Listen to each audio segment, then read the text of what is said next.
whatever we knew about this matter before, let us put it on one side of the table and listen with open mind.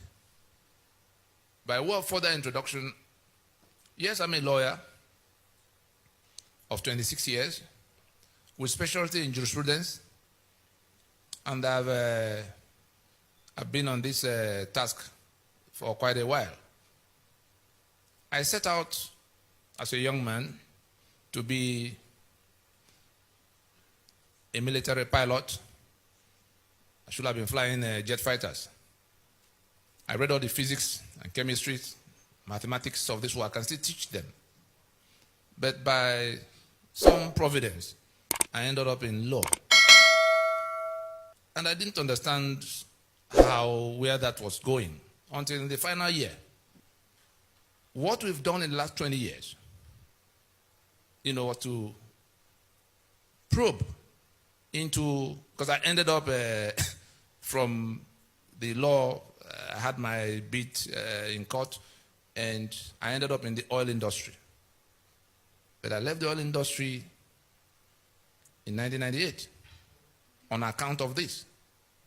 Upstream, I left from senior executive position in the upstream. There's nobody left in NNPC today who can argue with me for 10 minutes on national television on what it costs to produce crude, either on land, in the swamp, in the sea, on the desert. I've dealt with from what you call seismic studies, where you are looking for where you could find, to all of what you do in well development, to what you do in piping it around and processing it until the time you transport it and sell. But why did I leave? Because I came face to face with the document by which Shell and Mobil, Egypt, Earth were operating. And I said to myself, what could this mean? Does it mean we're not the owners of this land? That these foreigners will dictate the terms by which they operate? I'm sure you've seen their signposts, those of you who came from Port Harcourt area. NNPC Shell joint venture, Shell operator. Earth. Anyone you see, the operator is foreign. You have a business, a joint venture. You are not to know what it costs to produce whatever it is that joint venture has to do. It is that foreigner who will write down whatever he writes down, and whatever he declares as profit is what you now share. So I began to ask myself, how did we get to that? And it's not a 2-year contract, it was a 50-year lease. Signed off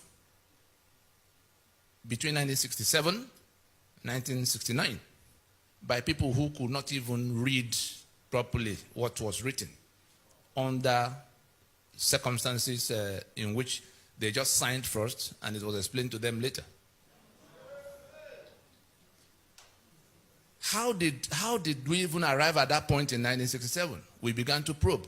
It came to where I had to leave everything else to say, let's even, because we found out there was nothing to be found in our archives. We asked some of our elders, people with gray hair, people who went to negotiate the independence for Nigeria.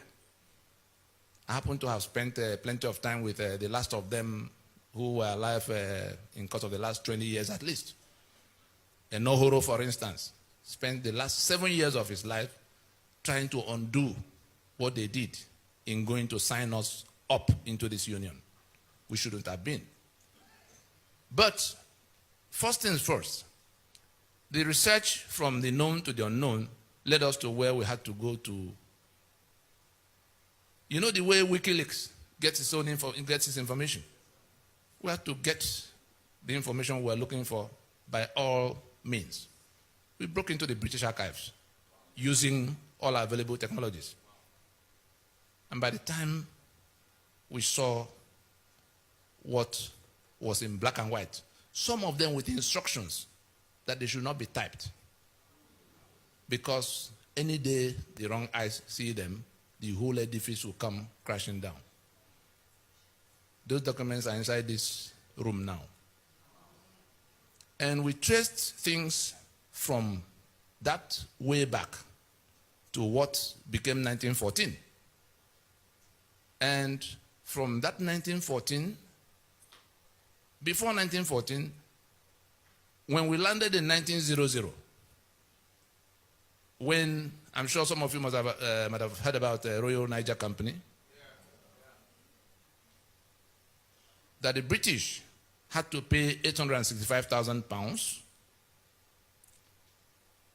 to take over the trading areas in what they consolidated in readiness for the annexation of Southern Protectorate with the Northern Protectorate. That question of paying £865,000 at that time, somebody bought something from somewhere, and that person is still the owner of that piece of estate. The Nigeria you have, yes, hold it there. The Nigeria you have is a joint venture. You saw Prince Charles the other day, and he came. You saw the sitting arrangements. We've not moved from where we were as at that time they created the union. It was a business venture. It was the trade of the era to go to wherever you can, beat them down, take whatever you can. So the British, the French, everybody was doing their own everywhere. But what became Nigeria was where the British had come towards this axis, and they managed to make their first landings. I'm sure you know about the Lagos colony of 1861, how Kosoko and Dosumu, like that, the oil rivers. They came from the Atlantic waterfront, entered into trade treaties and protection treaties with some of those trading partners in little bits and patches. Those treaties, dating back to the 1840s, 50s, 60s, and all of that, was what the British had in their hands at the time. They were pushing northwards. This is Atlantic. You see Lagos there, you see Port Harcourt here. This is the Atlantic waterfront. These British came. You can see that apart from River Niger, the map is divided into two sides. The British entered from this side, and all the parts in that lower part were already in their hands at the time. On the other side, I'm sure you all remember the jihad, which we still have. You remember that they were foreigners too who invaded, landed in Sokoto, 1804, and conquered the portion in green, in your map. They overran them. 1804, the British came in the 1860s. That means they were here 60 years before the British got here. Now, having secured that portion that you see in green, they were pushing downwards. They also wanted to get to the Atlantic waterfront. The British wanted to get to what was left on the east. On the eastern side is Cameroon. On the northeastern side is Chad, then Niger, and then Benin Republic to the left. The French had already taken all of the other places. The British would have pushed all the way to here, if not for that caliphate that was already occupying here and pushing downwards. They met halfway in a fight that happened in the Ilorin-Benue axis. Caliphate coming to the ocean, the British trying to secure the balance of the land. After a short while, it occurred to them, we're on the same mission, oh boy. Two robbery gangs after the same target. Say, why do we fight ourselves? Why don't you bring what you have? I bring what I have. We consolidate it so that we can share the benefits of having it permanently. And that was what became the amalgamation of 1914.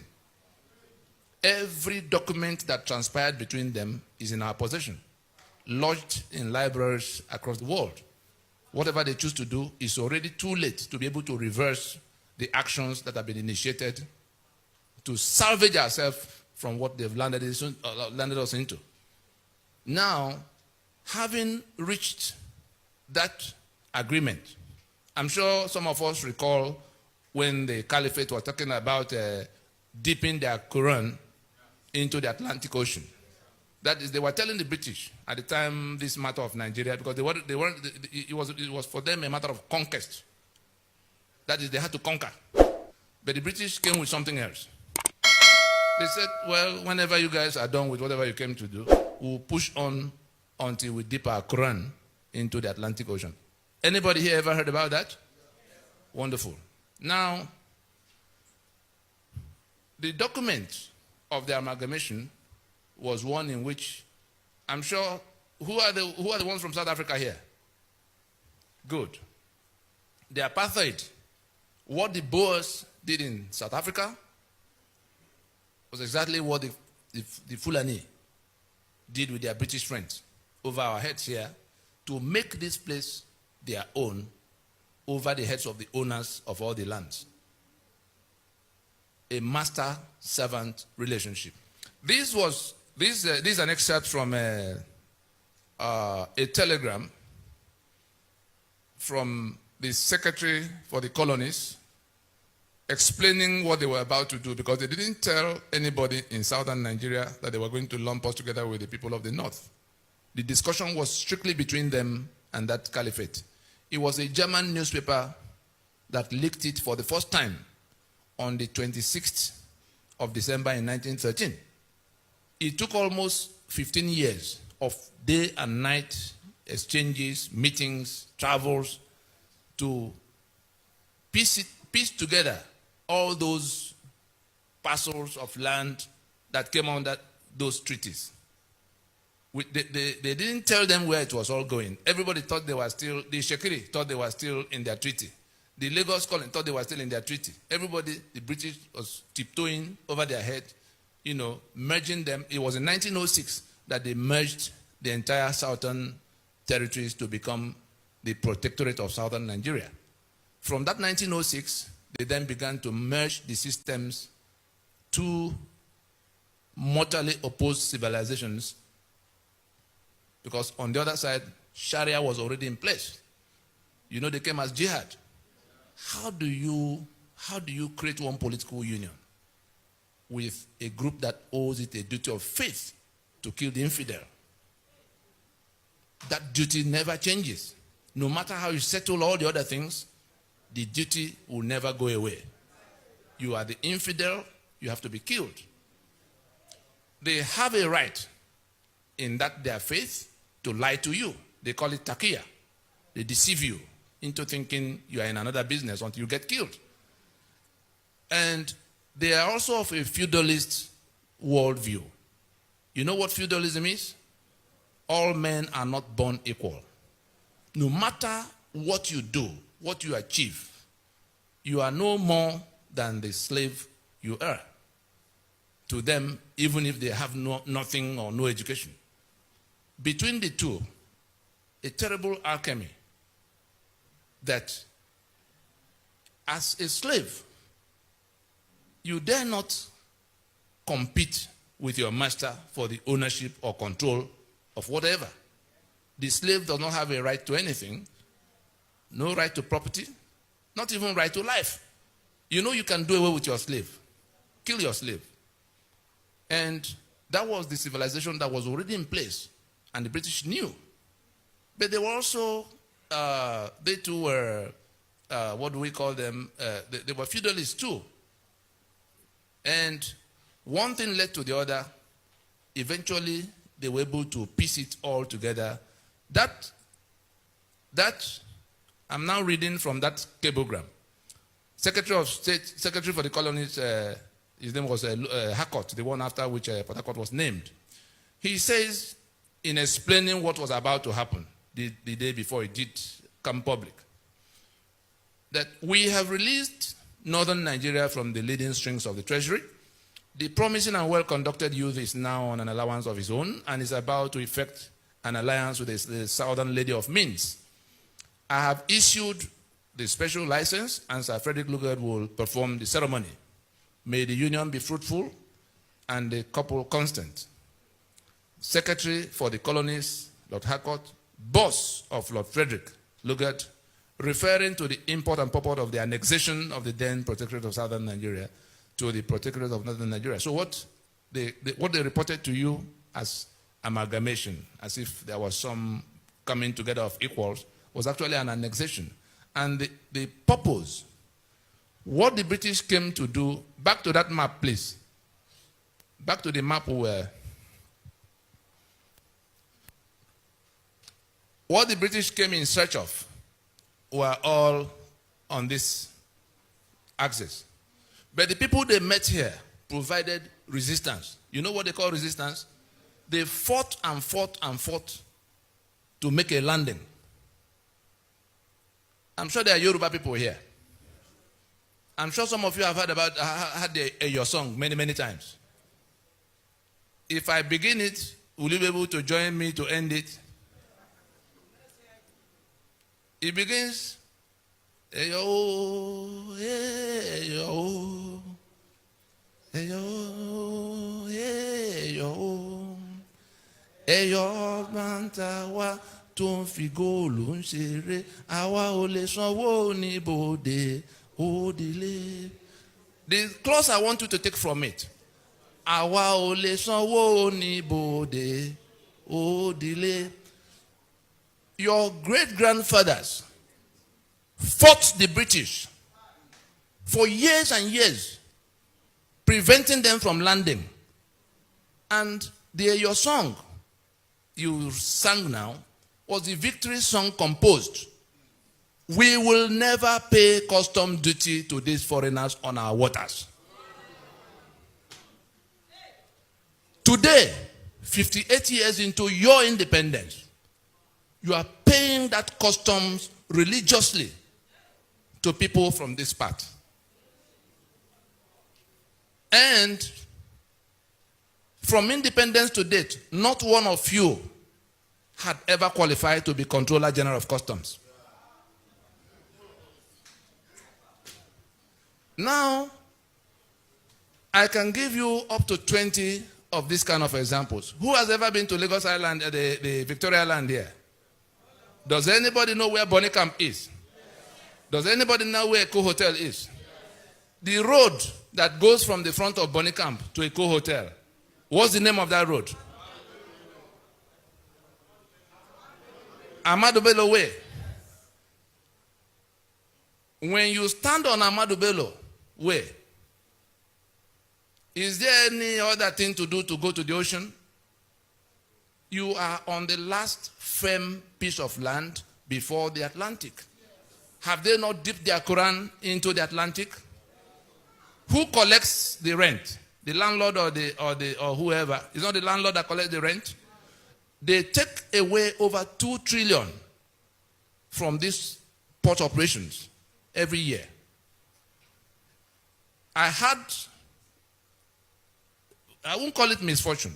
It so happened that a few months after Tinubu handed over to Fashola, we were at an event.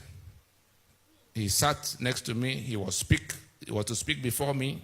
He finished, and I took over the microphone, and I asked him, said, Governor Emeritus, in the 8 years you were governor here, what was the maximum sum you got from federal allocation? He was quick to remember. There was 73 billion naira. I had documents with me in that event showing that in all those 8 years, Nigeria did not take away anything less than 1.6 trillion as from port operation alone. 10% of 1.6 trillion is 160 billion. 5% therefore, 80 billion. Lagos getting 73 billion in the maximum meant that Lagos in those 8 years did not get even 5% of what Nigeria was taking away from their place. The event collapsed It was at Blue Roof in Ikeja here. The event collapsed when, amidst all that noise, because I had come to tell them what we were doing, that if we do not act together to recover this land, you are not only going to remain the slaves you have been since that time, they will kill you and take your land and become the new owners to eliminate future claims. At the time these things were happening, we had also, in this project, we had also gone around the country whispering at that time to the other people who were in the same danger. Nobody will listen.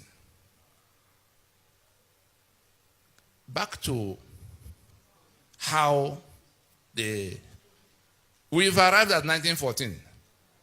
Therefore, Nigeria was, as at that time, intended to be a marriage between the northern and the southern lady of Minsk. I'm sure you hear about oil industry, Ijaw, blah, blah, blah. Who has been to Owerri here before?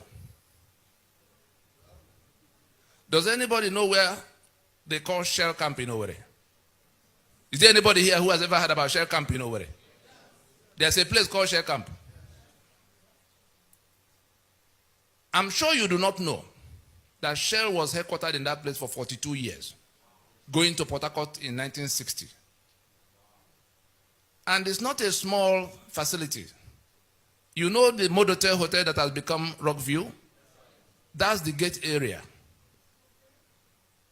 Government House Owerri, the whole of that government house, was inside that facility. Avani Koku, the university, was inside that facility. The Federal Medical Center after the university was inside that facility. That's on one side of the road. On the other side, the whole of that mobile police camp, all the way to back of prison. All these listed were fenced together as the headquarters of Shell for those 42 years.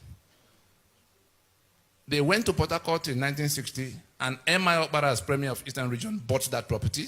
Then Owerri was a provincial capital. Why did they go to Port Harcourt? Because the pretense that they were dealing with some Niger Delta, some people that could not be properly described. They just wanted to create a woolly condition around that discussion because the Igbo fought them. Ovarewe, the Oba in Benin, you know how it ended. The King Jaja of Opobo, the one they had to send on exile, who migrated by himself from Amiibo, next to Nkwere. That's where he came from. Now, what was going on? I'm sure you know Rumo Mashi and Rumo this and that and that. That was when, and why did they do that? They had sold your oil for 50 years before they declared Oloibiri. All the story you hear about Oloibiri, false. This oil was used in the First World War, in the Second World War. Undeclared.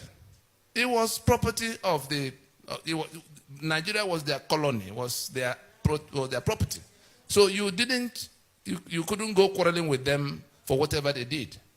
But in pretending that it was not so, clearing out the history books, I've had the misfortune of meeting with governors from the place and senators who did not know that this was the case. They believed Oloibiri with all their heart until I confronted them with the documents in our possession. And they went cold, ashamed because they were gray-haired men who were supposed to be telling their grandchildren. They did not know. And this pretense You remember Willings Commission, 1957-58? Willings Commission did not deal with only the Niger Delta. It was minorities. I'm going to bring out 3 things from there so that we can move on to how we landed on the constitution we have on the table now and what we could do to wriggle out of it, except we want to submit to be killed, because that's what is coming our way. If we don't do something to stop them, what they are doing right now is what ISIS set out to do with Syria and Iraq. ISIS operated from the flanks. They are operating from the government house of Nigeria. When you hear Danjuma come out to shout that is ethnic cleansing, you think Danjuma was joking? Ethnic cleansing means so that there will be no future claim. They wipe you out, resettle their own people there. If you come in 2 years or 3 years, you won't believe anybody else was there before. Go and find out what has happened in southern Kaduna. Not only do they dislocate and dislodge, eliminate and dislodge whole communities, they bring their own people from Mali. You remember when El Rufai talked about going to settle those who are killing his own people in 14 different countries? So, as you find these tiles on the ground here, these tiles you see, that's how they have mapped out Nigeria to the Atlantic waterfront. And they're taking it in. They are done with the green part, you see. They are in this purple belt, the one you call the middle belt. And the mission is to do away with them. Some of them have been renamed Emirates already. Is that not the case? Now, so that we can keep the trajectory, the next thing you find on that, when independence, was coming, and the independence didn't fall from the sky. The independence was where people from that southern part began to resist them, to say, look, you can't continue to govern us here. All of those who fought them. Can you remember anybody from the north who was part of the fight? Enohoro, Moku Gokoye, Awolowo, Osita Aguna, name them. They were all from the south. And these guys now, the British now decided to, independence, yes, you will get. But your situation will be worse than it was when we were here. And what they packaged as independence in 1960 was a bogus thing. Go back to the first map.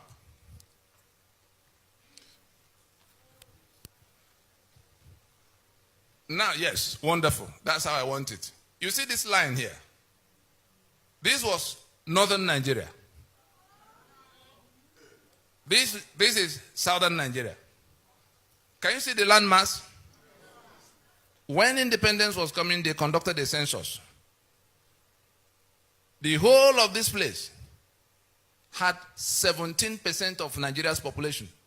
17%. The British, because of what they had in mind to create a political structure that will make this one's permanent majority in all political decisions to be made in Nigeria, so that they can sit in Buckingham Palace and talk to Sokoto Palace and take whatever they want in Port Harcourt and Lagos without talking to any of you troublemakers. That's the whole purpose. And they've had it for 100 years plus. And we're still here swearing to defend and uphold the constitution they imposed that make us slave. When did Azikigboro arise? Was it not 6 years down the road that they declared Niger Delta Republic from the same disputations that have now brought about Ment and the Avenger? Was it any different? They didn't keep that. The other part, who is from the middle belt here? The killings that are going on in the place. If you look at this north now, it hasn't changed. These boundaries you see here have not changed. That north that begins from here, this is about Gakem area, to Meduguri and Sokoto there. The portion in green, these 12 states that pass Sharia, the other day officially. The balance, the one in purple, was where Ahmadu Bello wanted Sharia for the northern region, going into independence. That's when the British go away, it will be Sharia for his region. The other people, Joseph Tucker and all the ones from the Middle Belt, say, no, our people are not Muslims and we can't be part of one region if Sharia will be in place. They had to find common ground because they wanted a Middle Belt region. They fought and fought, they were being put down. The British settled it this way. They removed Sharia from the table and brought what they called penal code, so that those who are Christians can function freely, uninhibited in that. And that was the condition upon which the Middle Belt became part of northern region of Nigeria. Therefore, from the day in year 2000 that those 12 states, the portion in green in your map, from the day in year 2000 that those 12 states simultaneously imposed Sharia in their contiguous territory, they had moved away from that foundational agreement. They have seceded from the Union of Nigeria. They have seceded from the secular Federation of Nigeria. Having so seceded, they reinforce, they are now coming to overrun the rest of the place. And why do they have to resort to that? The constitutional instruments they put in place, including the one the British helped them to put in place since 1914 to 1922 to 1946. I'm sure you heard about Macpherson and Littleton, all the way to independence. That became 63, which collapsed in 66. I'm now landing in the one that is on the table. And what we must do, which if we don't do, we will pay in blood. If we don't do, we will pay in blood. It doesn't matter what the noise elsewhere is. When it came for the British to go, and they were asking those territories they had governed for over 70 years at the time, how do you guys continue when we go? They had governed them as 3 different countries. Nobody knew what they were doing in the north. Nobody knew what they were doing in the east or the west. Gradually, the meetings that began to bring them together started happening towards the 50s. By the time we came to 53, Enohoro moved the motion for independence because they thought they had come to where they could become independent. The northern delegates opposed it and defeated it. What was their reason? They said, oh, we cannot go from British colonialism, that we're backward. We're not yet in a position to compete with you. So if we go to independence now, the British will step away, you step into their shoes, then we remain where we are. You can go your own. The British the British didn't tell anybody why they wanted the Union to be. Remember that before then, Ahmadu Bello had cause to lament that this was the mistake of 1914, that Nigeria was a mistake of 1914. And not long after, Awolowo also had reason to say that this geographical expression. No, the ones who were building Nigeria did not believe in it up till that point. At what point did it now become something that has become non-negotiable, sacrosanct, indivisible? Because they've managed to impose, constitutional models away from what was agreed. Because by the time they were getting ready, they had to make themselves constitutions, as like you have Germany and France and Portugal going into European Union. All the negotiations of what they would do for themselves and what they will allow the European Union authorities to do for them. The federal government is supposed to be a union office for independent units. And that was how they came. Yes, that's how they came to where they became one country, to have accepted that level of autonomy. And it was Ahmadu Bello that made that demand. In all, by 1966, the 5 constitutions that defined the federation, the coup came, those constitutions were toppled. All those who are talking about restructuring and how it will happen. Those constitutions that were toppled defined the Federation of Nigeria. From the moment they were toppled, the Federation of Nigeria ceased to be. The country was still in place. And a rogue federal government emerged. Elements who, wearing the garment of that Nigeria that had died, began to run riot, seizing the assets of all the federating units, which were contributing only 15% of their income, as they agreed, for the upkeep of the center. The center didn't own anything. So we came from being a federation into this unitarianism. And by the time they were going to hand over in 1979, they had found a way to also work out something that became a constitution that was not discussed. And it was that constitution that was not discussed, in which they had created all kinds of structures from the 4 regions they met that were on ground in 1966. We have now 36 states created by decree. So a new majority has emerged. Each of the states have 3 senators at the place. So, 4 local government areas in which Kano alone has 44. And Lagos that had the same 20 local governments with them at the beginning is still keeping 20, whereas Kano had been broken into Kano and Jigawa. Between the 2 of them, they have 71 local government areas. What are they bringing to the treasury? Nothing. All the money Nigeria has to spend is between the oil money, the port money, and the VAT that is raised here. These people who bring nothing take 72% as of right in the place of sharing. And they're the ones who decide what other people will get, who they give more, who they give less. And in all of this, democracy, let me just refer to the documents you have in one of the documents, you see where we try to define democracy, that we do not have a democracy because democracy is the government of the people, by the people, for the people. In those three legs of definition, government of the people means that you, in exercise of your right to your sovereign right, decide the supreme laws of the land. The constitution we have on the table today did not come from that process. And so we have not decided whether we will live together or how we will live. The second leg is of the people, meaning that only your vote can send people to government house. And when they get to government house, they can only function according to that constitution you already made. Do we have that?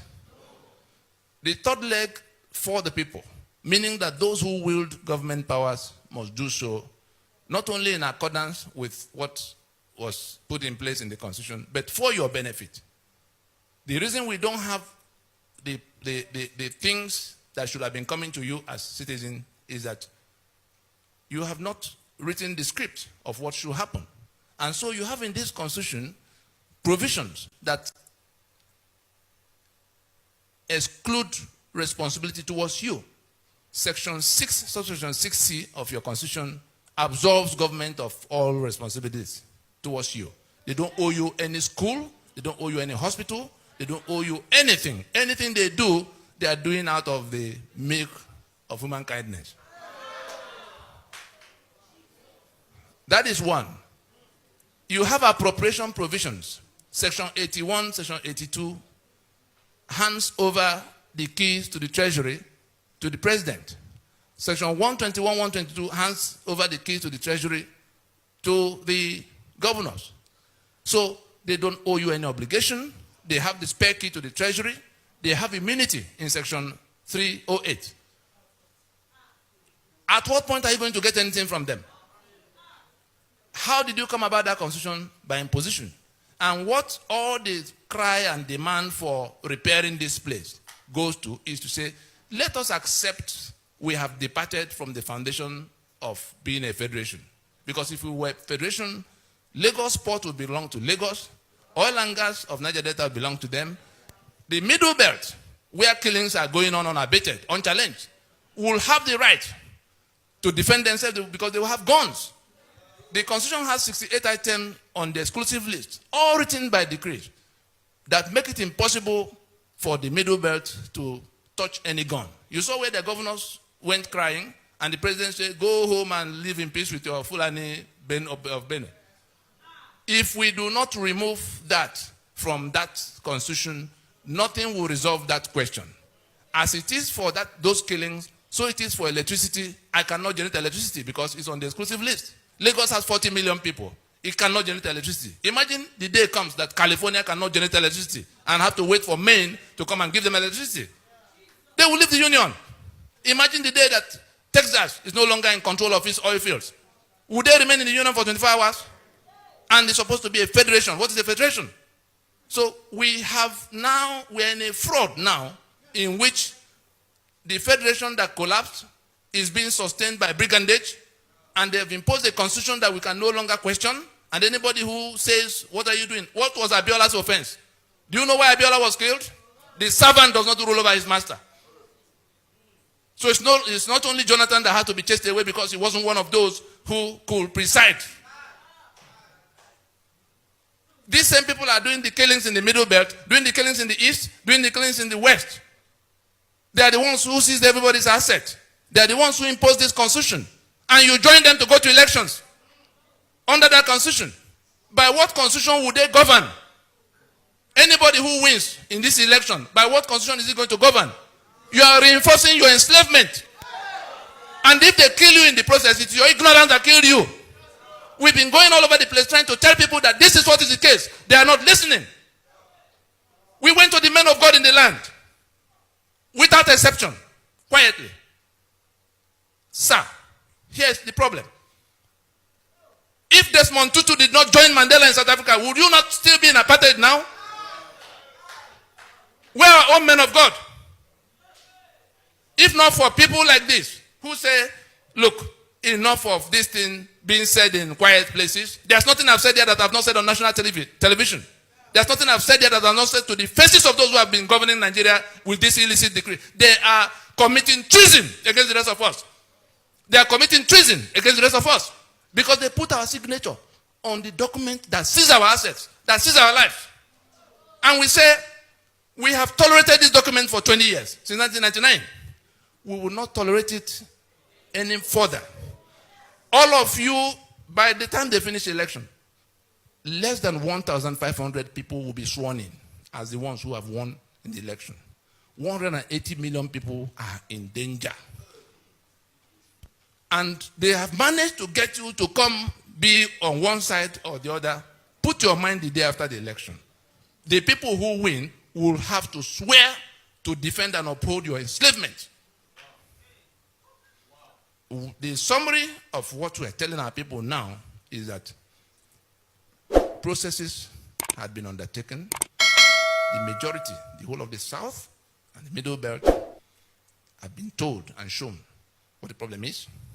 That constitution must go down. Those who are going to contest under it are doing so for their intestines, not on your behalf, whatever they say. If you do not wake up and go to what will work for you, you are not only going to remain in your situation, they will come to where they turn up at your doorstep with their AK-47 on their mission to conquer. Let us leave it there.